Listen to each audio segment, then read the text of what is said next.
वैसे तो 2024 चुनाव से पहले आरएसएस और बीजेपी के बीच की बढ़ती खाई के कई कारण हैं, लेकिन उनमें से कुछ बड़े बड़े कारणों पर विचार करना काफी आवश्यक है। नृपेंद्र मिश्रा को राम मंदिर निर्माण समिति का अध्यक्ष बनाया जाना आरएसएस को पसंद नहीं आया, क्योंकि भले ही नृपेंद्र मिश्रा 2014 और 2019 में पीएमओ के सबसे खास अधिकारी थे, लेकिन जनता की नजर में जब राम मंदिर आंदोलन के समय कार सेवकों पर गोलियां चली, तब नृपेंद्र मिश्रा यूपी के मुख्य सचिव थे। यूपी की भोली भाली जनता इसे भूल नहीं पाई थी और यहीं से आरएसएस बीजेपी की दूरी बढ़ने लगी। आरएसएस राम मंदिर को राजनीतिक मुद्दा नहीं बनाना चाहती थी, इसे धार्मिक मुद्दा ही रहने देना चाहती थी। जब हिंदुत्व का मुद्दा राजनीतिक चुनाव का मुद्दा बना तो विपक्षी दलों को इसका लाभ मिल गया। चुनाव से पहले प्राण प्रतिष्ठा करना भी बीजेपी का गलत निर्णय था। अगर प्राण प्रतिष्ठा की तारीख चुनाव के बाद घोषित की गई होती तो बीजेपी को फायदा हो सकता, क्योंकि राम मंदिर आंदोलन से जुड़ी संवेदनाएं लोगों के मतों को बीजेपी के पक्ष में करने में मदद कर। इसका एक दुष्परिणाम यह भी हुआ कि धर्मगुरु बीजेपी के विरोध में खड़े। राम मंदिर बनने की आशा को बचाकर नहीं रख पाना बीजेपी को गच्चा दे गया। बीजेपी ने किसी की परवाह नहीं की। प्राण प्रतिष्ठा में वीआईपी कल्चर और ग्लैमर का तड़का भी जनता को चोट पहुंचा गया, जिसे विपक्षियों ने खूब भुनाया। शंकराचार्यों का नदारद रहना और पीएम मोदी का प्राण प्रतिष्ठा के मौके पर खुद पूजा करने का फैसला एक बड़े जन समुदाय को नाराज कर गया, जिसमें यूपी, महाराष्ट्र, तमिलनाडु और पश्चिम बंगाल में लोग ज्यादा अनुपात में रहे। आरएसएस चाहता था कि इस आंदोलन में उन लोगों को प्रमुखता से बुलाया जाए जिन्होंने राम मंदिर से जुड़ा कोई संकल्प लिया हो। एक बड़ी संख्या उन लोगों की थी जिन्होंने राम मंदिर बनने तक चप्पल और पगड़ी नहीं पहनने का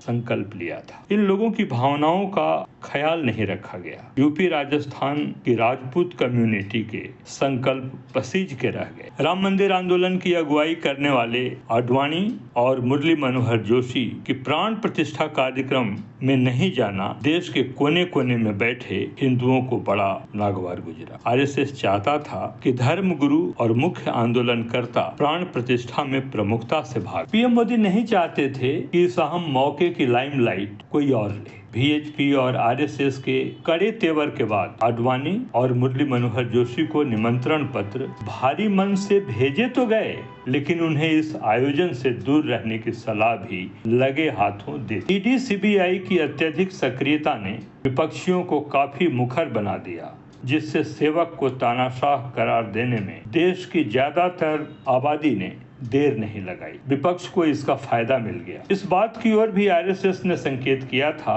कि फील्ड में वे ऐसे मुद्दों को लेकर डिफेंसिव हो रहे हैं। बीजेपी ने इसे इग्नोर करने को कहा। बीजेपी की वॉशिंग मशीन छवि ने उसे चुनाव में बिन साबुन पानी धोने में कोई कोर कसर नहीं छोड़ा। इसका खामियाजा महाराष्ट्र में खूब भुगतना पड़ा। इसकी आंच कर्नाटक और तमिलनाडु तक गई। वॉशिंग मशीन प्रकरण में विपक्ष की छवि विक्टिम की बन गई और जनता ने उनकी हार की जगह माला पहना दिया। सीट बंटवारे में राज्य के पार्टी प्रमुखों, कार्यकर्ताओं और जमीनी नेताओं की अनसुनी और कैंडिडेट थोपना यूपी, राजस्थान, हरियाणा और एक आध सीट पर गुजरात में भी महंगा पड़ा। यूपी में आरएसएस मुख्यमंत्री योगी आदित्यनाथ और कुछ जमीनी कार्यकर्ताओं, नेताओं के 30 से अधिक सुझावों को सिरे से खारिज किया गया था। अगर दिल्ली का फॉर्मूला यूपी और राजस्थान में लागू हुआ होता तो आज बीजेपी को अल्पमत के खतरे की घंटी का भय नहीं होता। लेकिन अब पछताए होत क्या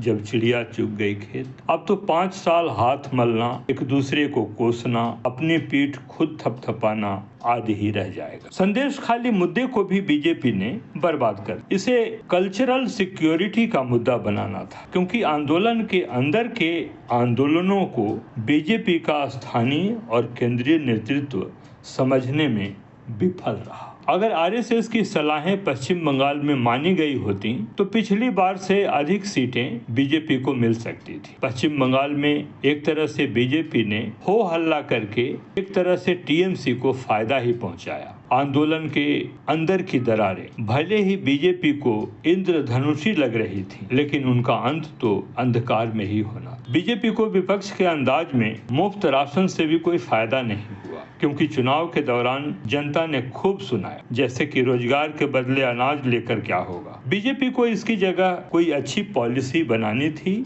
जो दूरगामी होती। बीजेपी अभी भी भ्रम में है कि उसने उड़ीसा का किला फतह किया है, मगर यह बात दूसरे रूप में समझना चाहिए। वहाँ बीजेपी की जीत बीजू जनता दल की हार के एवज में हुई है और उसमें बीजेडी के विभीषण निकले उड़ीसा के सेवानिवृत्त तमिल आईएएस पांडियन साहब। अगर बीजेपी को चुनाव में आरएसएस का सपोर्ट मिल गया होता तो विपक्ष के सारे नैरेटिव को जनता झूठ करार दे सकती थी और ऐसे में विपक्ष को मुंह की खानी पड़ती, यानी कि बीजेपी को प्रचंड बहुमत मिल जाता। बीजेपी के कार्यकर्ता शुरुआत में आरएसएस के साथ मिलकर काम करने के लिए बड़े जोश में थे, तैयार थे, तत्पर थे, लेकिन आरएसएस का मझधार में हाथ खींच लेना उनके लिए आत्मघाती साबित हो गया। एनडीए 3.0 सरकार के गठन के बाद बीजेपी अब उन कारणों की पड़ताल कर रही है जिनके कारण लोकसभा चुनाव 2024 के दौरान उसने महाराष्ट्र,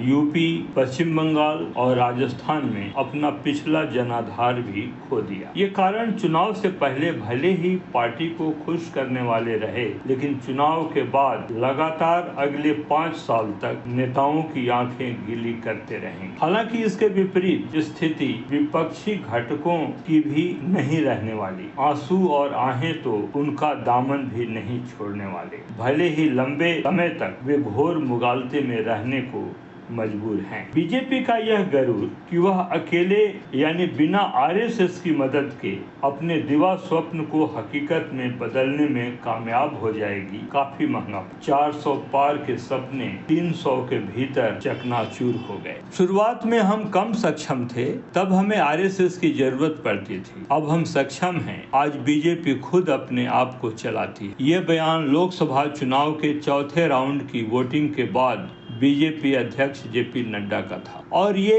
अचानक नहीं था, उस खींचतान का नतीजा था जो बीजेपी और राष्ट्रीय स्वयंसेवक संघ यानी आरएसएस के बीच 3-4 साल से चल रहा था। तो क्या आरएसएस चुनाव में बीजेपी के साथ नहीं था? जवाब में संघ के प्रांतीय स्तर के एक पदाधिकारी ने कहा, बीजेपी चुनाव में आरएसएस आइडियोलॉजी के साथ नहीं थी। तो आरएसएस किसी के साथ नहीं होता, सिर्फ आइडियोलॉजी के साथ होता है। बीजेपी पीछे हटी, आरएसएस नहीं। चुनाव के बाद विचार मंथन पर देश के अलग अलग हिस्सों में संगठन में बड़ी जिम्मेदारी संभाल रहे पदाधिकारियों ने बताया कि आरएसएस में अब तक चुनाव को लेकर कोई बड़ी मीटिंग नहीं हुई है। फिलहाल अलग अलग लेवल पर सभी संगठनों से फीडबैक मांगा जा रहा है। अब तक जितनी चर्चा हुई है उसके मुताबिक मोटे तौर पर कुछ कारण रहे जिनकी वजह से आरएसएस कार्यकर्ता जमीन पर बीजेपी के लिए माहौल बनाने और विपक्ष का नैरेटिव तोड़ने के लिए एक्टिव नहीं रहे।